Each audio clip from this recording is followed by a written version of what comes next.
ਜੀ अस्सलाम वालेकुम जी। एक नई वीडियो ਦੇ ਨਾਲ ਇੱਕ ਬੰਦੇ ਨੇ ਸਵਾਲ ਪੁੱਛਿਆ ਸੀ ਕਿ ਪੈਨਸ਼ਨ ਦਾ ਪ੍ਰੋਸੈਸ ਕਿੰਨਾ ਹੁੰਦਾ ਹੈ, ਕਿੰਨਾ ਟਾਈਮ ਲੱਗਦਾ ਹੈ ਪੈਨਸ਼ਨ ਦੇ ਪ੍ਰੋਸੈਸ ਦੇ ਵਿੱਚ ਹੈ।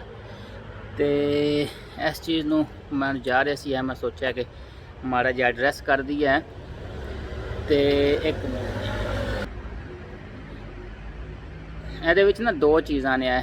ਪਹਿਲੀ ਤਾਂ ਚੀਜ਼ ਇਹ ਵੇ ਕਿ ਤੁਸੀਂ ਦੇਖੋ ਕਿ ਤੁਹਾਡੀ ਉਮਰ ਪੂਰੀ ਹੈ, 67 ਸਾਲ ਕੁਝ ਮਹੀਨੇ ਉਮਰ ਹੈ ਤੁਹਾਡੀ। ਦੂਸਰਾ ਹੈ ਕਿ ਤੁਸੀਂ ਮਿਨੀਮਮ ਜਿਹੜਾ 15 ਸਾਲ ਤੁਹਾਡਾ ਜ਼ਿੰਦਗੀ ਦਾ ਓਵਰਆਲ ਤੁਹਾਡਾ ਹਾਲਤਾ ਚੱਲੇ ਹੈ। ਇਹ ਦੋ ਚੀਜ਼ਾਂ ਹੈ ਨੇ ਤੇ ਫਿਰ ਤੁਸੀਂ ਪੈਨਸ਼ਨ ਜਿਹਨੂੰ ਉਹਨਾਂ ਨੂੰ ਕਹਿੰਦੇ ਨੇ ਕੰਟਰੀਬਿਊਟਿਵ ਨਾ, ਤੁਸੀਂ ਉਹ ਅਪਲਾਈ ਕਰ ਸਕਦੇ ਹੋ। ਹੁਣ ਸਵਾਲ ਰਿਲੇਟਡ ਸੀ ਉਹ ਐਸੀ ਕਿ ਇਹਦੇ 'ਚ ਕਿੰਨਾ ਟਾਈਮ ਲੱਗਾ ਜਾ ਸਕਦਾ ਹੈ। ਭਾਈ ਜੀ ਇਹਦੇ 'ਚ ਟਾਈਮ ਜਿਹੜਾ ਨਾ ਸੈਕੁਰਿਟੀ ਸੋਸ਼ਲ ਦਾ ਕੰਮ ਹੁੰਦਾ, ਇਹ ਉਹਨਾਂ ਨੇ ਤੁਹਾਡਾ ਕੇਸ ਲੈਣਾ ਹੁੰਦਾ ਤੇ ਉਹਨਾਂ ਨੇ ਇਹ ਫੈਸਲਾ ਕਰਨਾ ਹੁੰਦਾ। ਤੇ ਪੈਨਸ਼ਨ ਜਿਹੜੀ ਹੈ ਸੈਕੁਰਿਟੀ ਸੋਸ਼ਲ 'ਚ ਅਪਲਾਈ ਹੁੰਦੀ ਹੈ। ਹੁਣ ਕਿੰਨਾ ਟਾਈਮ ਲੈਂਦੇ ਨੇ ਇਹਨਾਂ ਦਾ? ਮੈਕਸੀਮਮ ਟਾਈਮ ਹੁੰਦਾ ਜਿਹੜਾ ਫੈਸਲਾ ਕਰਨ ਦਾ ਹੁੰਦਾ 90 ਦਿਨ, 3 ਮਹੀਨੇ।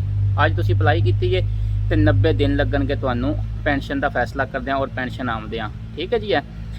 ਔਰ ਇਹਦੇ ਵਿੱਚ ਤੁਸੀਂ ਇੱਕ ਚੀਜ਼ ਨੋਟ ਕਰਨੀ ਹੈ ਕਿ ਮਿਨੀਮਮ ਜ਼ਰੂਰ ਨਹੀਂ 90 ਦਿਨ ਹੀ ਲਾਣਾ ਹੈ, 19-20 ਦਿਨ 'ਚ ਵੀ ਤੁਹਾਡਾ ਕੰਮ ਹੋ ਸਕਦਾ ਹੈ, ਲੇਕਿਨ ਮੈਕਸੀਮਮ 90 ਦਿਨ ਦਾ ਟਾਈਮ ਹੁੰਦਾ ਹੈ।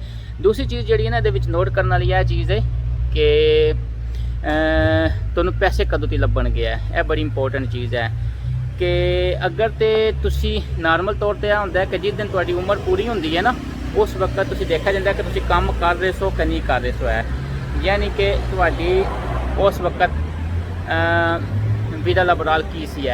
ਅਗਰ ਤੁਸੀਂ ਕੰਮ ਨਹੀਂ ਕਰ ਰਹੇ ਸੀ ਤੇ ਤਾਂ ਕੀ ਹਿਸਾਬ ਸੀ, ਜਾਂ ਕੰਮ ਕਰ ਰਹੇ ਸੀ ਤੇ ਤਾਂ ਕੀ ਹਿਸਾਬ ਸੀ। ਮਿਸਾਲ ਦੇ ਤੌਰ ਤੇ ਇੱਕ ਬੰਦੇ ਦਾ ਜਨਵਰੀ ਦੇ ਵਿੱਚ ਹਾਲਤਾ ਪੂਰਾ ਹੋ ਜਾਂਦਾ ਹੈ, ਉਹਦੀ ਉਮਰ ਪੂਰੀ ਹੋ ਜਾਂਦੀ ਹੈ, ਉਹ ਜਨਵਰੀ 'ਚ ਅਪਲਾਈ ਕਰਦਾ ਹੈ ਤੇ ਅਗਰ ਉਹਨੂੰ ਅਪ੍ਰੈਲ 'ਚ ਪੈਨਸ਼ਨ ਦਾ ਕੇਸ ਪਾਸ ਹੁੰਦਾ ਹੈ ਤਾਂ ਉਹਨੂੰ ਪੈਸੇ ਜਨਵਰੀ ਤੋਂ ਦੇਣਗੇ। ਠੀਕ ਹੈ ਜੀ। ਅਗਰ ਇੱਕ ਬੰਦਾ ਜਿਹੜਾ ਉਹ ਇਹ ਨਹੀਂ ਮਤਲਬ ਹੈ ਕਿ ਅਗਰ ਉਹ ਜਨਵਰੀ ਦਾ ਅਗਰ ਉਹਦੀ ਉਮਰ ਪੂਰੀ ਹੈ ਤਾਂ ਫਰਵਰੀ 'ਚ ਉਹਨੇ ਕੇਸ ਅਪਲਾਈ ਕੀਤਾ ਨਾ ਤੇ ਪੈਸੇ ਉਹਨੂੰ ਜਨਵਰੀ ਤੋਂ ਹੀ ਦੇਣਗੇ।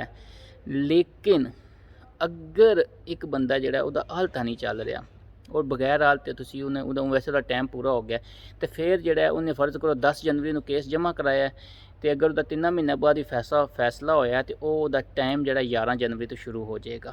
ਬਹੁਤ ਸ਼ੁਕਰੀਆ, ਥੈਂਕ ਯੂ, ਅੱਲਾ ਹਾਫਿਜ਼।